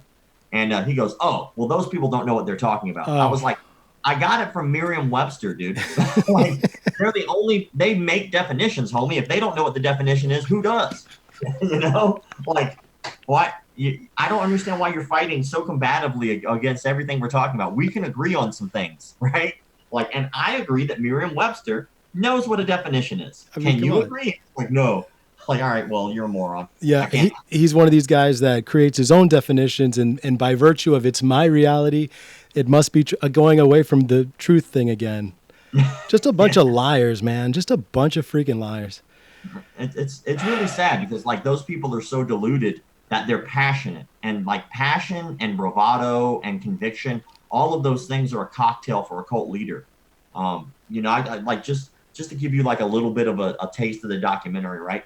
I want to walk you through a class of jiu-jitsu, and I'm going to walk you through a Catholic mass. So in jiu-jitsu, depending on the martial arts studio that you train at, you might bow at the door or you might bow at the mat. Most places bow at the mat, right? But that's a pretty standard thing. You bow, you're showing respect before you enter and leave the mat. In a Catholic mass, you may bow a few times before you ever actually sit down in the pew. One, it might happen right when you walk up. There may be a bowl of holy water there, and you might anoint yourself to be able to walk forward. Or I've also seen where you walk up, you kneel, you anoint yourself before you sit at the pew, right? So those things are very similar. All right, well, that's coincidence, right? All right, so now I'm sitting down, but there's a big group of us sitting in pews looking at one guy talk. Well, if I look at a jiu-jitsu class, there's a whole big group of us, and there's one guy talking. Well, okay, that's a coincidence. All right, well, now let's keep going. Behind the guy who's teaching or giving us the mass, Behind him is a big statue of Jesus 9 times out of 10, usually on the cross, right? Behind our instructor is a picture of his instructor.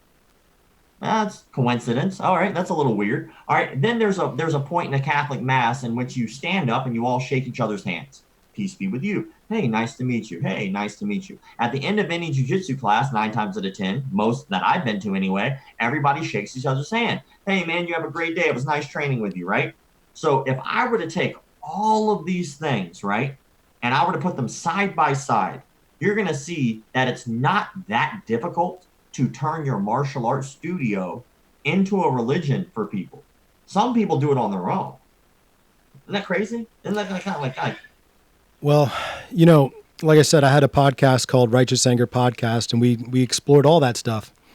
And one of the things that, as human beings, we do is we want to worship something. Everybody wants to worship something, and you end up worshiping. You put something in that place, and like you said, for some people, it's going to be their sensei. yeah? So So easy. it's strange, and like people, we have this guy that we're going to be having on the documentary. His name is Lewis Martin, and Lewis Martin wrote a book called The True Believers. And in this book, it's I don't have it with me right now. I was reading it, and again on the plane ride, I'm trying to read it as much as I can so we have a good questions and stuff. But in that book, he talks about everything from his very first day and how he started martial arts and his mentality before he started and why he started and all that stuff leading up to that. He talks in detail about his very first day because I think most of us remember our first day. And then he talks about how he slowly but surely became indoctrinated into the bullshit that they taught and then became an instructor at that facility. And then eventually left because he realized all the cult like behavior that was going on. But he was just a normal guy, very well educated.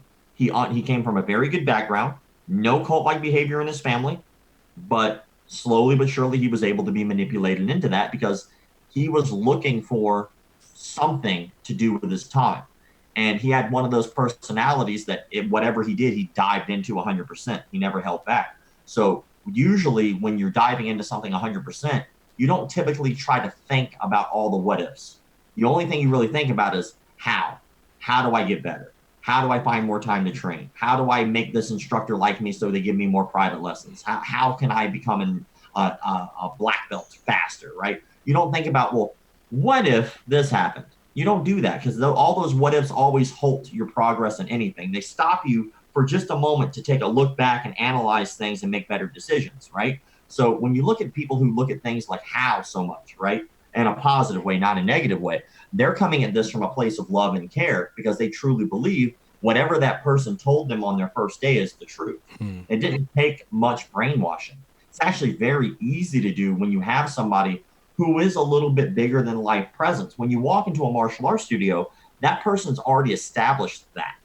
They don't have to do any more for you to already be curious about them. We all bow to the instructor or whatever. That's a part of the class, right?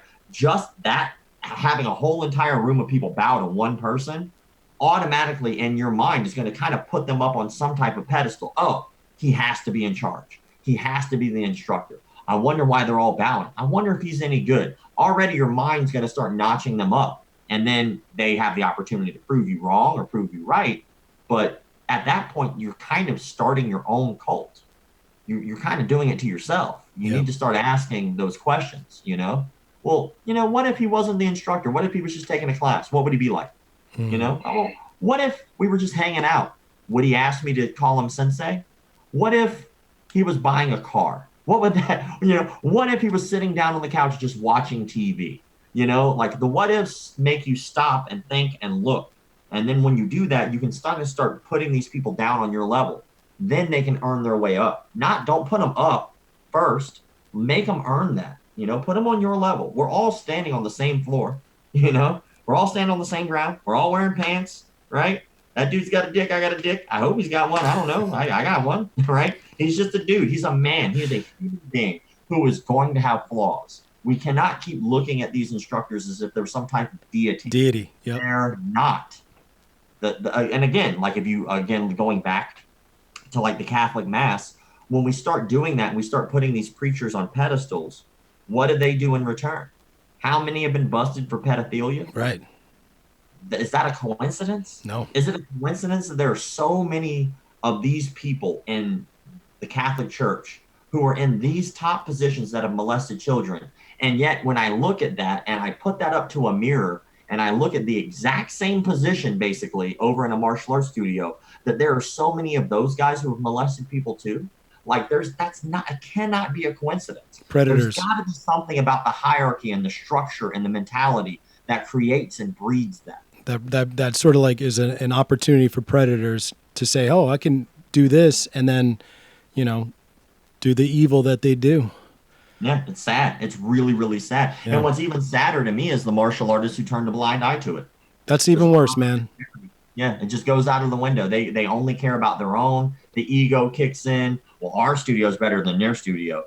Like, but yeah, but there are still people over there who are people that could use some help. Save those people, man. Yeah, exactly. Like, don't turn a blind eye to it. Say something. Be honest. That's all you got to do. Just be honest with the fucking students. Like, if somebody walks into my facility, right, on the phone script in which most martial arts business sales go, when someone comes into my studio and I teach jujitsu and they want karate, when they come in and they say, hey, man, do you guys teach karate? What I'm supposed to say is, oh, well, what is it about karate that you're interested in? That's what I'm supposed to say, right? And then whatever they say, I provide the answer, right? Easy stuff like, oh, well, I'm looking to lose a little bit of weight. You know what? Well, why don't you try our class? Because maybe you can lose the same weight and maybe you'll enjoy this art, right? Like that's supposed to be the spiel. Rather than telling them the truth and asking the questions that's actually going to guide them and help them in a way that they want it. Oh, well, you want karate, huh? Well, how much do you know about karate? Oh, you know a lot about karate. Okay, well, here's a Nanaimo karate school. It's about 10 miles that way. Take a right on this street, and that'll be the karate school. If you decide that that's not the place that's for you, come back later, and we'd love to have you. That would be the respectful, polite way to do it. Instead of going, take ours. I know there are other karate schools. I'm not gonna tell you, but I'm gonna make you join us instead. Right. That's not caring about them. That's not caring about them at all. You can give a shit less about what they want. You want what you want, and that's to make them pay you money. Even if it's for the art that you love and all that crap, right? Whenever that gets twisted, you're no longer caring about the client. You just don't. You care about you and your bottom line. And even if they become a jiu-jitsu world champion because of that spiel, you didn't give a damn about them at that time. That's just the truth, right? And if you, like as a martial arts school owner, if you really care, you should be trying to help out all these other martial arts schools that might be folding instead of sitting back like an evil Mr. Burns, just waiting for them to close. Yes, let Excellent. them close. Let them all close. I will be the only one. Like, okay, well, you're a dick. All right. Like, let's You're a dick. You need that shirt, bro. You need the shirt. All right. Well, I'm going to do this a little bit differently. Okay. So at the end of the show, people that I have on, because like I said, I don't have chumps. I have real people that can help other people. And you're one of those guys. I like to do plugs. But at the end of this one, it's a little different because you're doing different things. Like you got your hands in like a few different things. So let's do it this way. Let's start off with the since we're segueing off of helping people, how instructors can do that and how you can help instructors. The instructors that need your help in the consultation stuff, because they need to, obviously it's a hard time right now and they could use that help. What do they do? How do they get in contact with you? What should they do? Well, they can just reach me on Instagram. They can reach me on any social media except for Facebook right now. So they can reach me on Instagram, Twitter. I do have a TikTok. They can send me an email for pretty much any social media, even on Reddit. It's the McDojoLife on Reddit. I think we might have a second Facebook up right now, depending if they took it down or not, because I don't know, because they keep taking down my personal accounts. Because apparently once you're off Facebook, you're off Facebook for life. Whoa. So I'm fighting it. Yeah, they don't even care if you open up a new profile. Like they're going to take that down too if they find out. Jeez. So I'm working on that. But you can contact me also through my email, which is McDojos, McDojos, at gmail.com. And I'll, like right now for the next 3 months until this virus stuff is over, I'm doing free consulting work, like completely free. All I want to do is help you. Like I'm not getting anything out of this. I'm not going to give you a sales pitch afterwards. None of that crap. I just want you to succeed so you can teach people your art. Like I love the arts. I love the arts. I love all of the arts, most of them. And I want you to succeed and be able to teach people because you might help somebody like I was helped as a kid. The next person that comes through your door might be the next instructor who takes your art and makes it grow or expands on it or pushes it down the road for another 100 years. So I would definitely say just reach out any way you want, and then I'll try to help you out as much as I can. Okay. And for the second thing, we're talking about the documentary. How can people that are about the cause, what do you want them to do? Viewers, contributors, whatever. What do you want them to do? Well, if you're just curious about the documentary, all you'll have to do is really wait. Just wait, and then eventually information will come out about it. If you're really like, okay, well, I want to support it somehow, and I really want to be there, or I want behind the scenes footage, or I want to be able to check in for updates. We have a private page on Instagram. It's called McDojoLife DOC. So not McDojoLife, which is my page. It's McDojoLife DOC, which is just for the documentary. It's a closed group, and it's only for people who have donated. So we talked about perks earlier. That was one of the perks for anybody who paid $10 or more. They automatically get access to that, so that way they know what's going on with the film. They get updates about what's going on in the film. Obviously, we're going to post in there a ton when we start to film. Really not a lot we can post right now. The last thing that we posted was a nice 4-minute behind the scenes clip of us talking about one of the frauds, with setting up some of the stuff. It was a very interesting conversation. And then we'll post more behind the scenes content of some of the storyboarding and stuff that we did. But we're going to have all that information at McDojoLife DOC. If you go over there, just please read the bio. Read the damn bio. All right. I think I've turned away over 400 people from being able to join that because they did not read. You're intelligent people, all right? You figured out how to click a button to be able to listen to this or watch this right now. You're not stupid. So please, if you look, you'll go to Instagram. I know I'm going to sound condescending, but I don't give a shit because I'm so tired of deleting these people. When you go to Instagram, right, at the top, it'll say McDojoLife DOC, and then it's going to give you a bio. Under that bio, it's going to say follow. You literally have to read the bio in order before you even get to the follow button. Read the bio, do what it says, then I can allow you into the page. I'm not trying to be a dick, but I am trying to tell you the truth is I'm not going to give away that information or allow you in there for free because people paid for that. And I am respecting them and not going to slap them in the face by giving away something they paid for free. Good That man. just would not be fair. Good man. And then finally, for the people that are like the Joe Rogans of the world who follow McDojoLife because it makes their life a little bit more, fun, more entertaining. What do you want your big fan base? What do you want them to do? Is there anything that you're asking them to do right now? No, man, I just say it's just one of those things where, we all have our own versions of what we call a McDojo. In our own minds, we have what we consider right and wrong here. We all have our own past that we've traveled to get us to the thought processes that we have now. Right. And that's cool. That's all good. I would say that at the end of the day, it's all about trying to spread good information for your students. And if you are a student, trying to get your friends or whoever might be in your studio to follow a path that's a little bit more truthful. I could care less if you do Taekwondo, Karate, Aikido, Jiu-Jitsu, Judo, Krav Maga, Sambo. I don't care what art you do, as long as you're packaging it fairly. That's where true dangers come out is when things are mispackaged. So, like, for instance, if I have orange juice and poison and I switch the labels, that becomes dangerous, right? Very dangerous.